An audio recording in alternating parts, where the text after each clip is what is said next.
Hello and welcome back to another Cash Up update video with me, Meoni, covering all of the new stuff. Today, the 16th of April 2025 saw the feature of 3 new items you can purchase, as well as a sale. The sale is on until the 25th of the 4th, 2025 and features previous year's Hatching Tide event items, everything from glamour, mounts, barding, minions, you name it. There's some significant discounts on that. Definitely worth checking out. The purpose of this video then is to look at 2 of the 3 new items. We'll have a other video looking at the performer's attire separately, the Far Eastern performer's attire. But first of all, we have the Azema attire, also known as the Warden's attire here, which is a 5-piece outfit, as well as the modern aesthetics, the Warden hairstyle.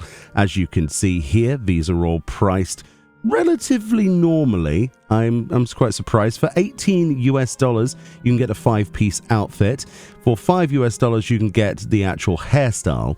The outfit, as I say, is a fully dyeable and equipable supposedly by every race in the game, including the headwear, and is $18 US, fully dyeable with 2 dye channels. And as you can see, in Great British Pounds, that's £11.16 for the outfit, £3.60 for the hairstyle, and in euros, that's €13.50 for the outfit and €4.30 for the hair. Let's go into the game and look at these together. Okay then, so in the game, whilst we're waiting for these to be delivered, there's the full attire. It comes in a coffer that you have to open, and also the hairstyle as well, designed to look like Azema herself. Let's have a look then. So this is what the hairstyle looks like in the esthetician. So as you can see, it is a lovely, long, beautiful ponytail with a top knot at the top there, with that beautiful sort of braiding. And then we've got these live, sort of wicked, wild strands of hair, much like the actual boss. I really hope that they do a series of different members of the 12, right? Different of the Pantheon, different hairstyles and different outfits to go with that. We can't just have Azema now. Now they've showed us this, we need all of them. Just to give you a demonstration of how the highlights work then, it's very subtle. Mostly you're going to get the best money out of this if you have a dark hairstyle and then you have your highlights, a much brighter color. Here's green on a black for a demonstration. So it's quite nice actually. So if you want that nice sort of strand highlight selection that you see on some hairstyles, it looks pretty good. A lot of hairstyles get this wrong. This one looks really good. I can see a lot of people using this hairstyle, just buying it separately. I think that was the best choice they could have made, and I am a massive fan of having the freedom to purchase things separately. You will be really happy to know, however, that this hairstyle is not locked out of any race or gender, and you can use this on both Viera and Hrothgar, including the full outfit as well, so including the tiara with the head, like the flower headdress, and the hairstyle. Both work with Viera and Hrothgar, as you can see in the demonstration here. I could not be happier. This is something that obviously a lot of people have been critical about. It does look like for outfits going forward, they are genuinely thinking about this. Let's hope it doesn't go backwards from here onwards, because it looks so good, and a lot of people play these races and they want to play them, right? They don't want to Fantasia away. Looking especially good on Viera there. We used a Fantasia to preview these. But yeah, looking pretty good on a variety of different races here. As you can see, we did a couple of examples, but very pleased with that. So far, 10 out of 10. And if you're wondering how this hair behaved underneath a hat where you can still visibly see the hair coming down, you'll see that the entire top knot and the entire sort of ponytail gets culled away. It gets turned off, but you still get some of the strands coming down, and it looks pretty good actually. It doesn't look too bad with different hats. We just used a few examples here. And yeah, obviously you're going to have some clipping with some mask items, right, that weren't designed to have, strands of hair going in front of the eyes, for example. But that's the case with all hairstyles. Genuinely looks pretty good. Let's move on to looking at the full outfit then. So the outfit actually comprises of 6 items, not 5 like I previously thought. So there's actually 6 items. We've got the 5 pieces on the left side of double-dyed glamour.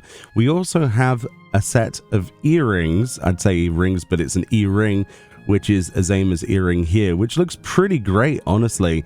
It's a nice little extra. The more I look at this, the more I want Menfina's outfit, though. There's also a visor functionality with the tiara as well. We'll have a better look at that in a second in its full form, but you can turn off the flower crown and just keep the facial tiara if you'd like to, which is a really nice little bonus. But yeah, the 5 pieces on the left, then let's have a look at what those look like individually and together. I think this is an absolutely stunning outfit. It is a shame that the tail gets turned off on our character. That is something that I would have really liked to have kept, but there are other outfits that avoid clipping in the same manner, but personally I would prefer the clipping. But the trade-off is that it works for all the races and genders in the game, so can I really complain? Probably not. I'm just being nitpicky here. It is absolutely beautiful, and if we were to separate this into separate sections to look at the outfit separately, of course we've got that big massive robe with the wings, which are beautiful, but underneath that we have the thighs, which are actually a tattoo on the thighs, which are part of the tanga. So you get a pair of panties basically, and the tattoo is the second color of the dye palette. We have those feathered gloves and we have those feathered boots, which look absolutely amazing. And of course, with that head as well, we have that sort of crown of leaves. And then we also have the tiara on the face as well, with that visor command you remember if you'd rather not have the flowers on your head, which is pretty nice. But yeah, I really hope they do the entirety of the Pantheon of 12. I would love to see Menthina, maybe, you know, Nofaka. That would be amazing. The hairstyles that could come from that. Some dye previews then of both palettes, of both the front and the back.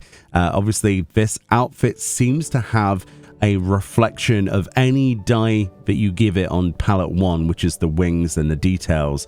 It turns whatever dye you throw at it into a metallic variant of that, so you can get like a metallic green that we've never seen before, like metallic ruby red there. Looks absolutely gorgeous. This might be my favorite outfit combination with dyes and everything they've ever added to the cash shop. I love that robe. I know the wings are a little bit imposing and some people might be turned off, but I think that people are going to have a lot of fun with this. It dyes great. The second palette choice is fantastic, and the fact that it's separatable into different pieces. The only thing that I could nitpick here was maybe it'd be cool if we could turn the wings off or have those as a separate slot, but for that to happen we would need an extra item slot on our character, you know, for that wing slot, or for those to be included in fashion accessory, similar to how the visor, the face wear system works. But it's gorgeous, isn't it?